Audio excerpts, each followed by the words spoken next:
Good boy. Lee Askew and her late husband Brian moved to Gisborne from the UK in 2007, where they both worked as police detectives. But with a background in rural life, Lee had a dream to live and support herself on a lifestyle block. These days, she's building a thriving boutique business on a block of difficult land just out of Gisborne, with a small herd of Red Devon cattle. There's 66 hectares, and some paddocks are pretty good, sort of 95%, and some are maybe down to 10% effective. There's only about 4 hectares of flat paddock here. There's some easy rolling paddocks and some pretty steep ones as well, which are prone to slipping. It's in 2007 when my husband Brian and I emigrated out to New Zealand. The first property that I bought was 5 acres. So I bought 2 in-calf Red Devon cows and borrowed a bull for a couple of years, and the herd grew to the point where basically we ran out of land. And in 2014, I had a light bulb moment on a farm trip with the Red Devon Association. The farm that we visited sold their beef at the Wellington Farmers Market. And on the way home, I was just fizzing. It was like, this is what I want to do. And it was from there that Brian and I started to go to the farmers market. Initially, we sold the beef, just chilled beef.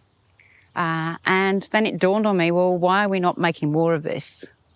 And so I did the food safety courses, and which led to us to be able to sell cooked burgers, sausages through the market. And 2016 was when we got the food trailer. And what sauce would you like? What sauce do you have? There we go. Oh, apologies. The increase in the stock numbers led to me looking for more land. So that's how I ended up moving up here. And Brian and I came up here, and we were living in the caravan waiting for the house to get built. And that's when things started to go a little bit wrong with Brian, and which led to a diagnosis of dementia. It was my plan to do this. Brian was incredibly supportive, and that's why it wasn't a decision to stop. It was, I had to go forward, I had to keep moving, and some days, yeah, one step at a time. And he wouldn't have wanted me to stop either.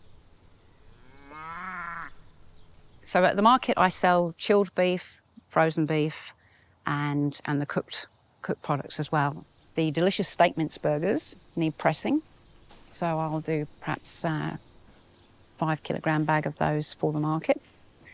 And that'll be during the week, so they're all frozen down, ready to go. On the Friday, I'll prepare the slow cook and pick up my ciabatta buns from the bakery in town and load up the trailer with whatever products I have at the time, depending on obviously stock levels. The farmers market is the interface really for local farmers coming to meet the public, and we're all friends here, all the vendors at the market, and we look out for each other. So it's a whole network, and it's a social event as well. Brian obviously was diagnosed with dementia, and he sadly passed away nearly 2 years ago.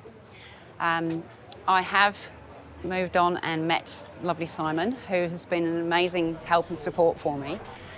He's helped with here in the market, in the food trailer, and when he's not working in the Waimata Valley catchment group or up in Auckland, he's been reclaiming 1 square metre at a time of the farm for me, from thistles and brambles and blackberry. So the market's been going really well, especially considering we're in the red light traffic system at the moment.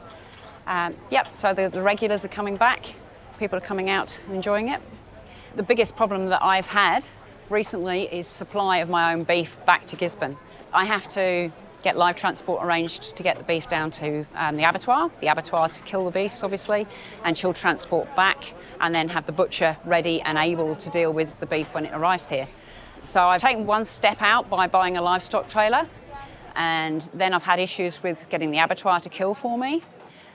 So I can see that really I've got to do some more research, but I'm looking at actually building my own mobile abattoir, which will obviously service my animals, but be available for the Gisborne district as well. That's the plan. Prior to when I send cattle away, I like to give them a little bit of a boost, some soaked whole oats with some molasses. And the reason that I do that, I got the tip from Hugh Fernie Whittingstall on River Cottage. And it's basically to give them a blood sugar buffer for stress. So although I try and minimise stress for transport as much as I can, this just helps increase the blood sugar levels. So when they do go on the trailer, they've got those reserves, and that helps to maintain the body's pH level. So the pH doesn't increase, which causes the problem with meat quality. I didn't realise at the time what it was actually called, but disintermediation, basically cutting out the middle person, so from the farm to direct to the customer. That's what is driving this process for me. Born out of The Good Life. As a kid, I loved watching that program. It just so ticked all the boxes. And following on from The Good Life, River Cottage with Hugh Fernie Whittingstall. They're my inspirations.